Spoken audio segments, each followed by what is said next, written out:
দেখি, ব্যবসা দেখি, বাণিজ্য দেখি, দুনিয়ার সমস্ত কথা আমার মনে আসে, আর বলি আমি নামাজি।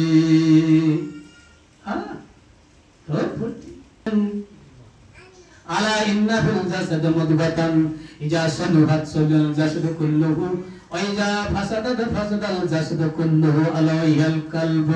মানুষের শরীরের মধ্যে এক খণ্ড গোশতের টুকরো আছে, সেটা যার পাক শুদ্ধ তার দেহটা পাক শুদ্ধ, সেটা যার নাপাক দেহটা নাপাক তার নাম হলো কলব, অন্তঃকরণ। মানুষের শরীরের মধ্যে এক টুকরো গোশতের বস্তু আছে, এক খণ্ড গোশতের টুকরো আছে, সেটা যার পাক শুদ্ধ তার দেহটা পাক শুদ্ধ, সেটা যার নাপাক দেহটা নাপাক তার নাম হলো কলব। জেনে রেখো, তার নামই হলো কলব। সেটা পাক হয়েছে তো নামাজ পড়তেছে, নামাজ পড়ার কথা বলা হলো, আর 124টা আয়াতে আল্লাহ কলবের কথা বলা হলো। কোরআনে আল্লাহ বলে দিলেন যে ইয়াউমা লা ইয়ানফাউ মালুন ওয়ালা বানুন ইল্লা মান আতাল্লাহা বিকলবিন সালিম। যেদিন কিয়ামত হবে সেদিন তোমার কোনো কিছু উপকার আসবে না। তোমার মাল ধন সম্পত্তি, টাকা পয়সা, গাড়ি বাড়ি, মান ইজ্জত, ডিগ্রি, এমনকি তোমার কলিজা টুকরা সন্তান সন্ততি তোমার কোনো উপকার করতে পারবে না যতক্ষণ না তোমার কলবে সালিম হয়। কলবে সালিম ছাড়া আল্লাহর কাছে কেউ নাজাত মুক্তি পাবে না। আর কলবে সালিম নাই, তোমার নামাজ কোথায়, তোমার রোজা কোথায়, তোমার হজ কি হবে, তোমার যাকাত কি হবে, তোমার দান কুরবানি কি হবে, তোমার মসজিদ মাদ্রাসা কি হবে, সব কিছু ছাই হবে। যেটা পাক হওয়ার কথা সেটাই তুমি নাপাক করে রেখেছো। নামাজের ভিতর বাইরে 13টা ফরজ আছে, শর্ত আছে, তার মধ্যে পাক হতে হবে, জায়গা পাক। আর সেই জায়গাটা সুদখোরের টাকা দিয়ে বানানো, ঘুষখোরের টাকা দিয়ে বানানো, বেনামাজির টাকা দিয়ে বানানো, ফাসেক ফাজেলের টাকা দিয়ে বানানো, মিথ্যাবাদী ধোঁকাবাজের টাকা দিয়ে বানানো। ওই জায়গায় পাক হয় কি করে? নামাজ সেজদার জায়গা পাক হবে কি করে? তারপরে তুমি নামাজে দাঁড়াবে, তোমার অন্তর পাক লাগবে, কাল পাক লাগবে। তোমার কলবে পড়ে রয়েছে হিংসা, তোমার কলবের মধ্যে রয়েছে বিদ্বেষ, তোমার কলবের মধ্যে রয়েছে লোভ, লালসা, কাম, ক্রোধ, মদ, নৈরাজ্য, যত খারাপই তোমার অন্তরে ভরে রয়েছে। তুমি নামাজে দাঁড়াও, এই তুমি আগে এটাকে হটাও। তুমি যখন তোমার অন্তরে সমস্ত নিয়ে নামাজে দাঁড়াবে, আর একটা প্রতিক্রিয়া আছে, তোমাকে সামনে হাজির করবে, দুনিয়ার কথা তোমার স্মরণ করিয়ে দেবে, দুনিয়ার বিবি বাচ্চার কথা স্মরণ করিয়ে দেবে, দুনিয়া তোমার সামনে যে হাজির হবে। আল্লাহ বলেছেন তুমি নামাজ আদায় করো, নামাজ সালাত কায়েম করো আল্লাহর জিকিরের জন্য, কিন্তু নামাজের মুখে আলহামদুলিল্লাহ রাব্বিল আলামিন রহমানির রহিম পড়বে, নামাজে সূরা কেরাত পড়বে, কিন্তু তার মনে গায়রুল্লাহর চিন্তা। জিকির হবে আল্লাহ, কিন্তু জবানে পড়তে যে সূরা কেরাত, তার অন্তরে দুনিয়ার সমস্ত ময়লা আবর্জনা এসে হাজির হলো। নামাজ হয়েছে? তাই নামাজ হওয়ার আগে তোমাকে অন্তরকে সাফাই করতে হবে, তওবা করতে হবে, পীরে কামেলের হাতে বায়াত হয়ে তওবা করে মুর্দা দিল জিন্দা বানাতে হবে। যারা চায় কলবকে জিন্দা করতে, কলবে আল্লাহ জিকির জারি করতে, তারা এই খানকায় আসুক, এইরকম পীর মুর্শিদের দরবারে আসা দরকার। যে কলব জিন্দা করার জন্য কামেল পীর ধরা ফরজ, আর কলব জিন্দা করা ফরজ। সবচেয়ে বড় ফরজ হলো কলব চিন্তা করা, অর্থাৎ অন্তরের নাপাকিটা দূর করা, অন্তরকে পরিশুদ্ধ করা, নফসানিয়াতে খাইশিয়াতকে পরিশুদ্ধ করা, হামজাত শয়তানকে দূর করা, নফসে আম্বারাকে পরিশুদ্ধ করা, নফসকে মুতমাইন্না বানানো। আগে এটা সবচেয়ে বড় ফরজ। আর কুরআন পাকে বহু আয়াতে আল্লাহ পাক রব্বুল আলামিন বলেছেন, আজ বর্তমান সময়ের মোল্লা মৌলবীরা শুধু দুনিয়া টাকা দাও, টাকা দাও, পেট ফাঁকে আর মান ইজ্জত নিয়ে, সম্মান নিয়ে গদি টেকানোর জন্য সমস্ত এই যদি কর্মকাণ্ডের আঞ্জাম দিয়ে চলেছে। তুমি যদি কথা বলো, আজ তোমার বিরুদ্ধে নানান রকম ওই ওদের পক্ষ থেকে আসতে পারে নানান রকম চর্চা, নানান রকম সমালোচনা। আল্লাহ নবী বললেন, তোমার শরীরের মধ্যে এক খণ্ড গোশতের টুকরা আছে, ওইটা পাক করো, ওইটা পাক করো। তোমার কলবকে চিন্তা করো, তোমার কলবে আল্লাহর জিকির জারি করো। আর ওদের তো জীবনে হবে না, ওই হারাম খদ্দের জীবনে হবে না। যারা সুদখোরের বাড়ি খায়, ঘুষখোরের বাড়ি খায়, বেনামাজির বাড়ি খায়, মিথ্যা কথা ধোঁকা দিয়ে মানুষকে ঠকায়, না যতক্ষণ না সে খাঁটি তওবা করে। এই খাঁটি তওবা করার জন্য আমাদের আসতে হবে খানকা শরীফে। এটা দুনিয়ার কোন স্কুলে যে হবে না, কোন ইউনিভার্সিটি মসজিদ মাদ্রাসায় যে কোনো ডিগ্রি লাভ করে তা হয় না।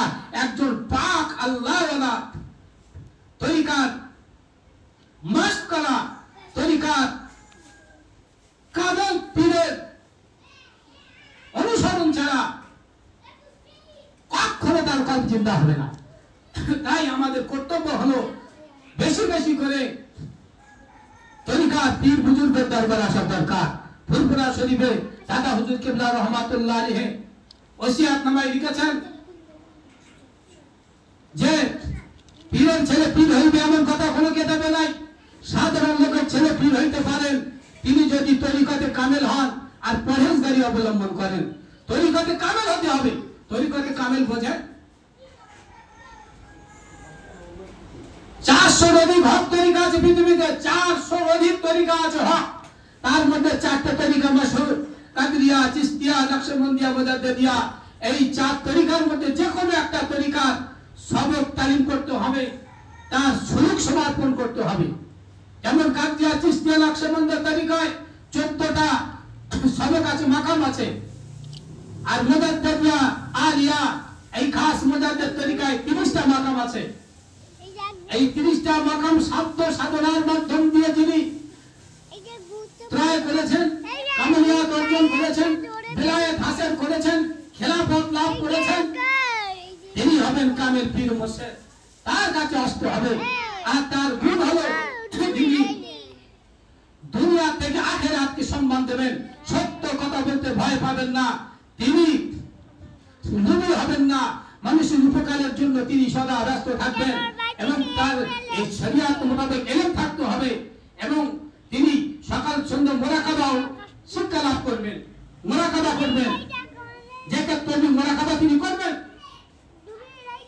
বশির আল্লামা রুহুল আমিন সাহেব রহমাতুল্লাহ আলাইহি জরুরি মাসালে 2 খণ্ডের প্রথম পৃষ্ঠায় লিখেছেন এরকম ব্যক্তি যদি পাওয়া যায় তিনি হবেন আলেমে রব্বানি, আলেমে হাক্কানি, তিনি হলেন স্পর্শ মনোযোগ্য। তার অনুসরণ করা শরীয়তের ইমামরা বলেছেন 6 শ্রেণীর মানুষের অনুসরণ করা ফরজ। সাধারণ উম্মতের জন্য 6 শ্রেণীর মানুষের অনুসরণ করা ফরজ। তার মধ্যে তরিকতের পীর যারা হন তাদের অনুসরণ করা, ইক্তিদা করা হলো ফরজ। আজ মুসলমান আল্লাহ ওয়ালাদের পথ থেকে দূরে চলে গেছে, আল্লাহ ওয়ালাদের রাস্তা থেকে দূরে চলেছে। এজিদ বাহিনীর নাম লিখিয়েছে দুনিয়া সুখ শান্তি সমৃদ্ধি উন্নতি, দুনিয়ার সম্মান ইজ্জত, দুনিয়া কামাই করার জন্য নিজেরা ব্যস্ত হয়ে গেছে। তাদের কাছে হালাল হারাম এখন আর কিছু নাই। এখন বলি লোক মারবে, হালাল হারাম। হ্যাঁ, ইমাম সাহেব বলবেন খাওয়াবো কি, সুদ করে বাড়ি খাবো না, ঘুষ করে বাড়ি খাবো না, না খালি তো ইমামতি থাকবে। তো ও তো পড়েছে কোরআন শরীফে, হাদিস শরীফে যে সুদ করে বাড়ি, ঘুষ করে বাড়ি, হারাম খাওয়া নিষেধ। পড়ে এসে শেষে হারাম যদি খ্যাতি হয় তাহলে আর কি হলো? ও আসলে নিয়ত করে বলেছে, টাইটেল পাস করেছে, কেউ হাফেজ পাস করেছে, কেউ মাওলানা মুফতি পাস করেছে, কি করে খাবে? তাই একটা মসজিদ ধরে, একটা মসজিদ বানায়, মানুষকে ঘুষ দিয়ে মাদ্রাসা বানায়, বানিয়ে ওই হারাম খাওয়ার একটা বড় গোডাউন তৈরি করেছে, কিভাবে হারাম খাওয়া যায়। আর তাদের মুখে শুধু সুন্দর সুন্দর কোরআন হাদিসের বাণী, ও খায় হারাম।